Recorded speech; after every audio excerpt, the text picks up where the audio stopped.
بسم اللہ الرحمن الرحیم۔ السلام علیکم۔ میں ایک پرائیویٹ کمپنی میں نوکری کرتا تھا۔ پرائیویٹ نوکری میں اتنی زیادہ مہارت ہوتی تھی کہ کھل کر خود پر یا گھر والوں پر لگایا جا سکے، مگر تھوڑی بہت سہولیات ہم بھی حاصل کر سکتے ہیں۔ اس لیے میں نے بھی شدید گرمیوں میں سب گھر والوں کی بری حالت دیکھ کر گھر میں ایک اے سی لگوا لیا تھا۔ اے سی لگنے کے بعد سب ہی گھر میں سکون پھیل گیا۔ ایک ہی بڑے کمرے میں پورا گھر اے سی لگائے سکون سے سویا رہتا تھا۔ ہم گھر کے کل 5 افراد تھے۔ میرے والد کا بہت پہلے انتقال ہو گیا تھا، اس لیے گھر میں میرے علاوہ 2 چھوٹے بہن بھائی، میری ماں اور میری بیوی شامل تھے۔ میری ماں نے کمرے میں قالین ڈلوا کر جگہ سیٹ کر دی تھی۔ دن بھر میں کام پر ہوتا اور جب رات کو لوٹتا تو میرے بہن بھائی اور اماں کمرے میں موجود ہوتے اور میری بیوی باہر گھر کا کام کر رہی ہوتی تھی۔ چند روز میں نے یہ سب خاموشی سے دیکھا، مگر پھر مجھے ایسا محسوس ہونے لگا جیسے میری بیوی کے ساتھ ناانصافی ہو رہی ہے۔ میرے گھر والے خود ٹھنڈے کمرے میں رہتے تھے اور میری بیوی کو باہر گرمی میں اکیلا چھوڑا ہوا تھا، حالانکہ وہ کافی کم عمر لڑکی تھی، پھر بھی بہت اچھے سے سارا گھر سنبھالتی تھی۔ مجھے حیرت تھی میری حق پرست اور انصاف پسند ماں اس معاملے میں اتنی ناانصافی کیوں کر رہی تھی۔ ایک روز میں اپنی ماں کے سامنے اپنی بیوی کو روکا اور اس سے کہا، تم دن بھر گرمی میں کام کرتی رہتی ہو، جب تک گرمی زیادہ ہو تم یہاں ٹھنڈے کمرے میں رہا کرو، ورنہ بیمار پڑ جاؤ گی۔ ماں کے سامنے یہ سب بولنے کا میرا یہی مقصد تھا کہ انہیں شرمندہ بھی نہ کروں اور سنا بھی دوں کہ میں سب دیکھ رہا ہوں اور مجھے اچھا نہیں لگ رہا۔ مگر میں تب حیران رہ گیا جب میری بات پر کہ فوراً بعد میری ماں نے بھی میری بیوی کی کم عقلی اور ضد پر ناراض ہونا شروع کر دیا اور بولی کہ یہ ایسی ہی کم عقل ہے، جب اے سی چلا کر کمرہ ٹھنڈا کرتے ہیں یہ تب اٹھ کر سارے کام سمیٹنے لگتی ہے۔ عجیب انسان ہے، اسے گرمی بھی نہیں لگتی، بات نہیں سنتی، کان بند کیے کام کرتی رہتی ہے، وغیرہ وغیرہ۔ میں نے اپنی بیوی کو دیکھا تو وہ خاموشی سے سر جھکائے بیٹھی تھی۔ اس نے مجھے یا میری ماں کو کوئی جواب نہیں دیا تھا، حالانکہ وہ اتنی کم گو یا چپ رہنے والی لڑکی نہیں تھی۔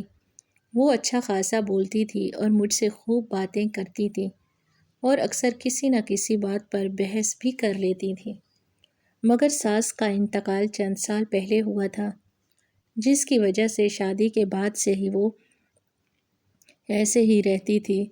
مگر آج میری بیوی کو یوں خاموش رہنا مجھے کھٹکا رہا تھا۔ مجھے لگا شاید وہ میری ماں کو بدحالی سے جواب نہیں دینا چاہتی، اس لیے ان کے بولنے پر خاموش ہے۔ میں نے قدرے سنجیدگی سے اپنی بیوی کو دیکھ کر کہا، ضد کی وجہ کیا ہے؟ کیا اس سے کسی نے کمرے میں آنے سے روکا ہے یا اسے لگتا ہے کہ ہم نے اے سی صرف اپنے لیے لگوایا ہے؟ میرے سوالات پر وہ بکھلا کر مجھے دیکھنے لگی۔ میری ماں بالکل چپ سی ہو گئی تھی۔ یقیناً انہیں میرا پہلا جملہ ناگوار گزرا تھا، مگر انہوں نے مجھے کچھ نہیں کہا اور میں اپنی بیوی کی فکر میں یہ بات محسوس نہیں کر پایا تھا۔ میری سوالیہ نظریں مجھ پر جمی دیکھ کر میری بیوی نظریں چرانے لگی اور الٹے سیدھے بہانے گھڑنے لگی۔ میرے بار بار اس سے پوچھنے پر میری ماں نے اچانک ایسی بات کہہ دی کہ میں گھبرا گیا۔ وہ میری بیوی سے بولی کہ اگر تمہیں ہم سب کے ساتھ ایک کمرے میں سونا برا لگتا ہے تو ہم دوسرے کمرے میں چلے جاتے ہیں۔ اپنی ماں کی بات سے میں پریشان ہو گیا اور میری بیوی بھی گھبرا کر انہیں وضاحتیں دینے لگی۔ مگر حیرت کی بات یہ تھی کہ وہ اتنی پریشان ہونے کے بعد بھی کمرے میں سونے پر آمادہ نہیں ہوئی تھی۔ میں اپنی ماں کو منانے کی غرض سے بولا کہ یہ کمرہ اور پھر اے سی صرف میری بیوی کا نہیں ہے، وہ اگر نہیں سونا چاہتی تو نہ سوئے، مگر وہ لوگ یہیں سوئیں گے۔ اماں نے خفا نظر مجھ پر ڈالی اور میرے بار بار معذرت کرنے پر مسکرا دی۔ اس دوران میری بیوی اٹھ کر وہاں سے جا چکی تھی۔ اماں کو منانے کے بعد میں اپنی جگہ پر لیٹا تو مجھے بار بار اماں کی بات یاد آنے لگی۔ انہوں نے ایسا کیوں کہا کہ میری بیوی ان سب کی وجہ سے کمرے میں نہیں سوتی؟ مجھے لگا شاید ایسی کوئی بات ہوگی۔ تب ہی میری ماں نے اس کا حوالہ دیا۔ میرا خیال نہ چاہتے ہوئے بھی اپنے چھوٹے بھائی کی جانب چلا گیا تھا۔ میرا بھائی بھی جوان لڑکا تھا، شاید میرے بھائی کی وجہ سے کمرے میں سونا مناسب نہیں سمجھتی تھی۔ میں فکر مند ہونے لگا۔ میں دوسرا اے سی یا اتنا زیادہ بل نہیں دے سکتا تھا کہ بیوی کو کمرے میں دوسرا اے سی لگوا دیتا۔ میں پریشان سا اپنی بیوی کے روٹھنے کو دیکھ رہا تھا۔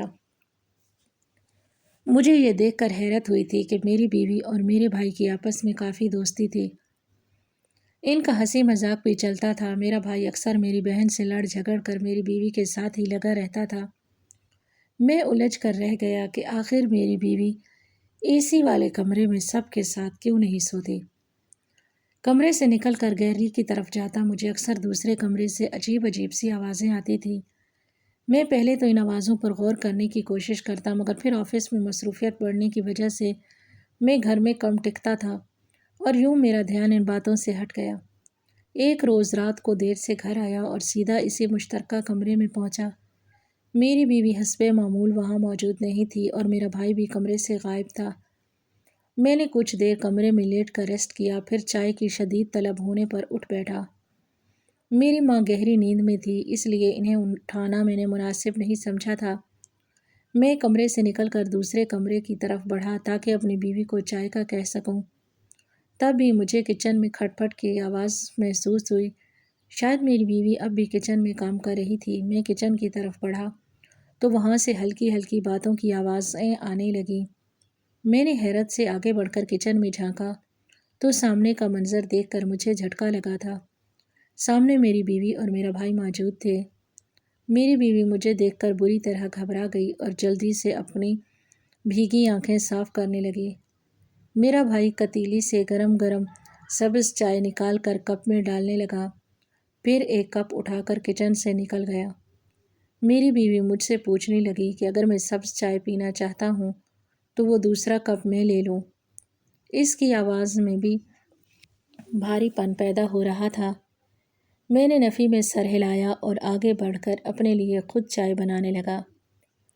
میری بیوی خاموشی سے ایک طرف بیٹھ کر سبز چائے پینے لگی اور میں سوچ میں گم کھڑا تھا۔ میں اسے پوچھنا چاہتا تھا کہ وہ رات کے اس پہر اگر میرے بھائی کے ساتھ کچن میں اکیلی کھڑی ہو سکتی ہے تو پھر ایک کمرے میں سونے میں کیا قباحت تھی، مگر میں اس سے فی الحال کوئی بات نہیں کر سکا۔ میں تھکا ہوا تھا اور مجھے ایسا لگ رہا تھا جیسے میری بیوی کی بھی طبیعت ٹھیک نہیں ہے۔ اس کا چہرہ سرخ ہو رہا تھا، آنکھیں بھی سرخ اور بھیگ رہی تھیں۔ اگر وہ ٹھیک نہیں تھی تو اس وقت کچن میں میرے بھائی کے ساتھ کیوں موجود تھی؟ کیا مسئلہ تھا؟ مگر اس وقت اتنا تھکا ہوا تھا کہ چاہ کر بھی اس سے کچھ نہ پوچھا، نہ بات کی، اور جب میں چائے بن جانے پر سوچوں سے نکلا تو چونک گیا۔ میری بیوی وہاں سے جا چکی تھی۔ میں بھی سر جھٹک کر چائے پینے لگا اور پھر جا کر سو گیا۔ اس بات کو کچھ دن گزر گئے تھے، میرے دماغ سے یہ بات بالکل ہی نکل گئی تھی۔ میں کمرے میں نہ سونے کی وجہ جاننا چاہتا تھا، مگر مصروفیت میں یہ بات ممکن نہیں ہو سکی۔ اور یوں ایک روز جب میں گھر میں آرام کر رہا تھا، اچانک بجلی چلی گئی۔ اس روز موسم کافی اچھا ہو رہا تھا، باہر ہلکی ہلکی بوندا باندی ہو رہی تھی، اس لیے گھر والوں کی نیند پر کوئی فرق نہیں پڑا تھا، مگر مجھے محسوس ہونے لگا۔ میں کمرے سے نکلا تو سامنے ہمارے کمرے کا دروازہ پوری طرح سے بند تھا۔ مجھے اپنی بیوی کی بے وقوفی پر اب غصہ آنے لگا تھا۔ باہر اتنا اچھا موسم اور وہ کمرہ بند کیے پڑی تھی۔ مجھے اپنی ماں کی بات یاد آئی کہ تمہاری بیوی حیران کر دیتی ہے، اسے آخر گرمی کیوں نہیں لگتی، یہ اچھے موسموں میں بھی کمرہ بند کیے پڑی رہتی ہے۔ میں قدم بڑھا کر اپنے کمرے کی جانب بڑھ گیا اور دروازہ ایک جھٹکے سے کھول دیا۔ میری بیوی ہڑبڑا کر سیدھی ہوتی ہوئی دروازے کی سمت دیکھنے لگی۔ میرے ہاتھ میں موبائل تھا، جس کی ٹارچ کی روشنی میں سامنے کا منظر دیکھ کر ہکا بکا رہ گیا۔ میری بیوی گھبرائی ہوئی سی چادر میں سمٹ گئی اور مجھے لگا میں اپنے قدموں پر کھڑا نہیں ہو پاؤں گا۔ میری بیوی کی حالت خراب ہو رہی تھی، وہ بند کمرے میں موٹی چادر میں دبکی پسینہ پسینہ ہو رہی تھی اور اس کا چہرہ اتنا سرخ تھا کہ جیسے چھو لیا گیا ہو، اور وہ پانی سے بھری آنکھیں مجھ پر ٹکائی ہوئی تھیں۔ میں نے آگے بڑھ کر اس کی حالت کی وجہ پوچھی تو جو اس نے بتایا وہ مجھے گمسم کر گیا تھا۔ میں جو سمجھتا تھا کہ میں بہت زیادہ پرواہ کرنے والا انسان ہوں اور مجھ سے بڑھ کر کوئی احساس والا نہیں۔ اس روز اپنی لاپرواہی پر خود شرمندہ ہو گیا تھا۔ میری بیوی بتا رہی تھی کہ اسے ٹھنڈی ہواؤں سے الرجی ہے، جس کی وجہ سے سخت گرمیوں میں بھی اسے گرم رہنا پڑتا ہے۔ اسی طرح سے وہ ٹھیک رہتی ہے، اور اگر اسے ذرا سی بھی ٹھنڈی ہوا لگ جائے اسے الرجی ہونے لگتی ہے، اور وہ اس وقت بھی بند کمرے میں چھینک چھینک کر پاگل ہو رہی تھی، اور اس کی ناک نہایت سرخ اور سوج رہی تھی۔ مجھے تب اچانک ساری باتیں سمجھ آئی تھیں کہ وہ کمرے میں بند رہ کر اکثر ایسے ہی چھینک رہی ہوتی تھی، اور جب کسی کی موجودگی محسوس کر لیتی تو چھینکوں کی آواز دبانے کی کوشش کرتی، جس کی وجہ سے اس کے ناک اور گلا خراش زدہ ہو جاتا تھا۔ میں ان آوازوں پر اکثر چونک جاتا، مگر کبھی میں نے اپنی بیوی سے جا کر اس کی حالت نہیں پوچھی تھی۔ اس کا اے سی والے کمرے میں نہ سونا مجھے اب الجھا دیتا تھا، اور اسی الجھن میں میں ہر شخص سے گزرتا جا رہا تھا، مگر میں نے کبھی یہ نہیں سوچا کہ شاید ہی اس کی کوئی مجبوری ہو۔ دوسرے کمرے میں جلتی پڑی رہتی ہے۔ مجھے یاد آیا کہ اس رات بھی میری بیوی کی ایسی ہی کچھ حالت تھی جب میرا بھائی اسے سبز چائے بنا کر دے رہا تھا۔ شاید وہ بھی میری بیوی کی حالت سے واقف تھا، مگر ایک میں ہی انجان تھا۔ میری بیوی نے میرے پوچھنے پر بھی مجھے کبھی کچھ نہیں بتایا۔ میں نے یہ بات حیرت سے اپنی بیوی سے پوچھی تو وہ شرمندگی سے سر جھکا گئی۔ شاید کوئی وجہ تھی کہ اس نے مجھ سے اپنی حالت چھپائے رکھی۔ میں نے اٹھ کر اسے داد دی اور دوا دی اور اسے نیم گرم پانی لا کر دیا۔ جب اسے کچھ آرام آیا تو میں نے خفگی سے اسے دیکھا اور بولا، اگر وہ مجھے پہلے یہ بات بتا دیتی تو میں علاج کرواتا۔ میں اسے اتنا ظالم یا بے حس انسان لگتا تھا جو اس کی حالت کی پرواہ نہ کرتا۔ میری بات پر میری بیوی نے جھک کر کہا، میں نے اس لیے چھپایا تاکہ کوئی مجھ سے خار نہ کھائے۔ آپ سب مجھ سے بچنے کی کوشش نہ کریں کہ میں جراثیم زدہ ہوں اور سب کو اس مشکل میں ڈال دوں گی۔ اپنی بیوی کی بات پر مجھے جھٹکا لگا تھا۔ میں اس پر ناراض ہونے لگا کہ وہ ہمیں اتنا تنگ ظرف سمجھتی تھی کہ اپنی پریشانی سے اکیلی لڑتی رہی، مگر ہم پر ظاہر نہ کی۔ میری بات پر وہ بولی کہ وہ اپنی ماں کے ساتھ ایسا ہوتا دیکھ چکی ہے، اس لیے اسے لگا کہ وہ بھی یہی سب جھیلے گی۔ تب اس نے مجھے اپنی مرحومہ ماں کا بتایا تو میرا دل اداسی سے بھر گیا اور میں غمزدہ سا بیٹھا رہ گیا۔ وہ بتا رہی تھی کہ میری ماں کو بھی ایسی ہی الرجی کی شکایت رہتی تھی۔ وہ سارا دن گھر کے کام کرتی اور چھینکتی رہتی، نہ اس کا علاج کروایا جاتا اور نہ ہی وہ پرہیز کر پاتی۔ الٹا اس کا مرض بڑھا تو سسرال والوں نے اسے بیمار اور جراثیم زدہ کہنا شروع کر دیا۔ میری دادی ان سے الجھنے لگی تھی اور ہر وقت خفا ہوتی کہ میری ماں کھانے پینے کی اشیاء پر جراثیم پھینکتی ہے۔ میری ماں کی مجبوری تھی کہ وہ پانی سے بھری آنکھیں لیے کام کرتی تھی۔ سسرال میں موجود نندیں اور خود ان کی ساس کام کرنے کو تیار نہ تھی، مگر میری ماں پر تنقید کرتی رہتی تھی، جس کا حل یہ نکالا کہ میرے باپ نے میری ماں کو سختی سے اپنے منہ پر کپڑا لپیٹ کر رکھنے کی ہدایت دی تاکہ جراثیم کھانے کی چیزوں تک نہ پہنچے۔ ہر وقت چہرے پر کپڑا لپیٹ کر رکھنے کی وجہ سے میری ماں کا چہرہ گرمی دانوں سے بھرا رہتا اور وہ شدید پریشانی کا شکار رہتی تھیں۔ گھر کے کام کرنے کے بعد انہیں کسی کے ساتھ بیٹھنے کی اجازت نہیں تھی۔ وہ اکیلی پڑی رہتیں اور جہاں وہ جاتیں سب وہاں سے اٹھ کر چلے جاتے۔ ان کی بیماری کی وجہ سے ماں کو ایک سائڈ پر کر دیا گیا تھا، اس کی وجہ سے سب کا مزاج خراب نہ ہو جائے۔ میری ماں کی الرجی شدید قسم کی ہوتی جا رہی تھی۔ چھینکتے رہنے سے ان کا گلا خراشوں سے بھر گیا اور ان کا کھانا پینا محال ہوتا جا رہا تھا۔ انہوں نے جب میرے باپ سے درخواست کی کہ ان کا علاج کروایا جائے یا دوا لا کر دی جائے تو میرا باپ غصہ ہونے لگتا اور لڑنے لگتا کہ تم جیسی بیمار عورت سے شادی کر کے میں ذلیل ہو گیا ہوں اور لوگوں سے تمہیں ملوانے کے قابل بھی نہیں رہا۔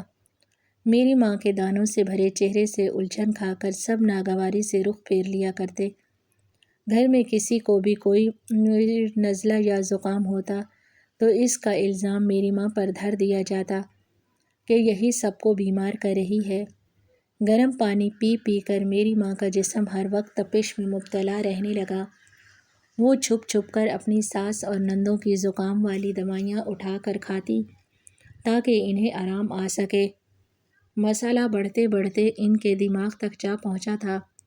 ان کا دماغ کمزوری میں مبتلا ہونے لگا اور بینائی متاثر ہونے لگی۔ ایسے ہی الٹے سیدھے علاج کرنے کی وجہ سے ایک روز میری ماں نے غلط دوا لے لی، جس کی وجہ سے ان کی حالت نازک ہو گئی۔ پہلے تو ان کی حالت کو ڈرامہ سمجھ کر نظر انداز کر دیا گیا، کیونکہ اس روز گھر میں بڑی پھپھو اور ان کے سسرال والوں کی دعوت تھی۔ میری دادی غصہ ہونے لگی، میری ماں کو کام سے بچنے کے لیے ایسا کر رہی ہے، مگر جب میری ماں اسی حالت میں پڑی رہی تو بے حسی کی حد کرتے ہوئے میری دادی اور چھوٹی پھوپھیوں نے مجھے ساتھ لگا کر خود مہمانوں کے لیے کھانا بنانے لگیں اور ساتھ ساتھ میری ماں کو بھی باتیں سنانے لگیں۔ میں سمجھدار تھی اور اپنی ماں کی حالت سے بخوبی واقف تھی۔ میرا دل ان کی حالت پر خون کے آنسو رو رہا تھا۔ مجھے بھی اپنی ماں کی طرح کبھی کبھی الرجی کی شکایت ہو جاتی تھی، مگر مجھے ہر بار دادی دوا دے کر ٹھیک کر دیتیں اور میں وہ دوا کھوج کھوج کر تھک جاتی، مگر مجھے کچھ سمجھ نہ آتی تھی کہ آخر وہ کون سی دوا تھی جس سے میری دادی میرا علاج کرتی تھی۔ میں وہ دوا جان کر اپنی ماں کا علاج کرنا چاہتی تھی، مگر ناکام رہی۔ میں اس روز مہمان آئے تو پورا گھر میں مہمانوں کے ساتھ لگا ہنستا کھلکھلاتا رہا اور میں اپنی ماں کے پاس بیٹھی روتی رہی تھی، کیونکہ میری ماں اب بالکل بے ہوش ہو چکی تھی۔ میرا باپ کام سے لوٹا تو کافی دیر ہو چکی تھی۔ میں نے اپنے باپ کی منتیں کرتے ہوئے ان کے سامنے ہاتھ جوڑ دیے کہ میری ماں کو ڈاکٹر کے پاس لے جائے۔ مجھے بہت خوف تھا کہ میری ماں کو کچھ ہو نہ جائے۔ میری دادی مجھے تسلیاں دیتی یہی بولتی رہی کہ میری ماں نے ڈرامہ کیا ہے، وہ جب آئے گی تو بالکل ٹھیک ہوگی۔ وہ مجھے کھانا کھانے کے لیے آمادہ کر رہی تھی، مگر میرے حلق سے نوالا نہیں اتر رہا تھا۔ میں جانتی تھی میری ماں کام سے بچنے کے ڈرامے نہیں کرتی۔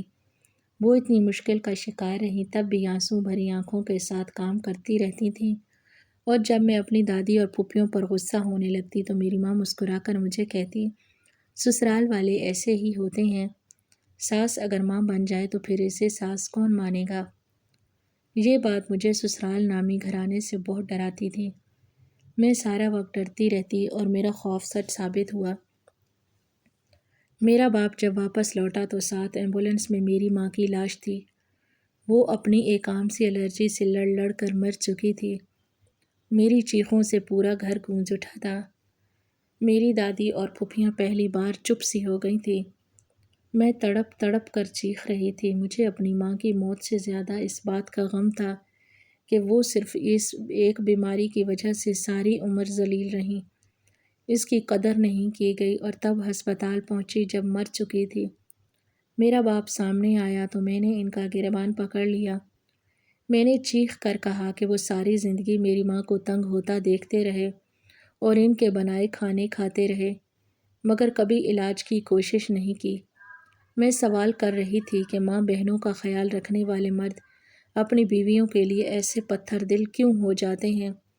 کیا بیوی انسان نہیں ہوتی، یا پھر وہ زر خرید غلام یا بے جان گڑیا ہوتی ہے جس سے بدترین حال میں رکھ کر صرف اپنا کام نکلوایا جاتا ہے؟ میں نے مہمانوں کا لحاظ بھی نہیں کیا۔ ماں کی ایسی موت نے میری آواز چھین لی تھی۔ میرے الفاظ پر لوگ متوجہ ہونے لگے تو میری دادی اور پھوپھی کھینچ کر مجھے ایک کمرے میں لے گئیں اور سب سے کہنے لگی کہ ماں کی موت نے مجھے پاگل کر دیا ہے۔ یہی سچ تھا، میں پاگل ہو چکی تھی۔ ماں کے جنازے اور کل جلیسوے کے بعد بھی ہر وقت ایسی باتیں کرتی اور چیختی چلاتی رہتی تھی۔ پھر رفتہ رفتہ میرے غم نے گمسم سا کر دیا تھا۔ میں ایک کونے میں چپ چاپ بیٹھی رہتی۔ میری الرجی بھی اب بڑھتی جا رہی تھی۔ میرے باپ نے پریشانی سے میرا علاج کروانے کی کوشش کی تو میں نے صاف انکار کر دیا اور ان سے بولی کہ میں اپنی ماں جیسی زندگی گزارنا چاہتی ہوں تاکہ انہیں احساس ہو کہ بیٹیوں پر گزرے تو کیسا لگتا ہے۔ میرے گھر والے میری ضد اور پاگل پن سے تنگ آ گئے تھے۔ پہلی فرصت میں اچھا سا رشتہ ڈھونڈ کر کم عمری میں ہی مجھے بیاہ دیا۔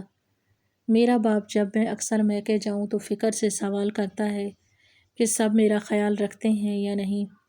شادی کے بعد میری سوچ اپنی ماں والی تھی کہ سسرال برا ہوتا ہے، مگر یہاں جب ساس نے ماں جیسا پیار دیا اور نند بہن کی طرح باتیں کرتی اور خیال رکھتی، دیور بھائیوں کی طرح فکر ظاہر کرتا تو میری سوچ بدلنے لگی۔ میرا نصیب اپنی ماں سے الگ تھا، مگر اب بھی مجھے خوف تھا کہ شاید سب اس لیے اچھے ہیں، میری الرجی کے بارے میں نہیں جانتے۔ مجھے ڈر لگا تھا کہ اگر میری الرجی کی بات کھل گئی تو میری ماں کی طرح مجھے بھی سب سے الگ تھلگ کر دیا جائے گا۔ میری بیوی اپنی رودات سنا کر افسردگی سے سر جھکا گئی تھی۔ میری آنکھیں اپنی ساس کے حال پر ٹک گئیں۔ مجھے اپنے گھر والوں پر فخر ہونے لگا۔ میرے بھائی کو جب میری بیوی کی حالت کا پتہ چلا تو وہ اس کا خیال رکھنے لگا تھا اور دوا بھی لا کر دیتا۔ میری بیوی کے خوف پر اس نے ہم سب کے سامنے کوئی بات نہیں کی تھی۔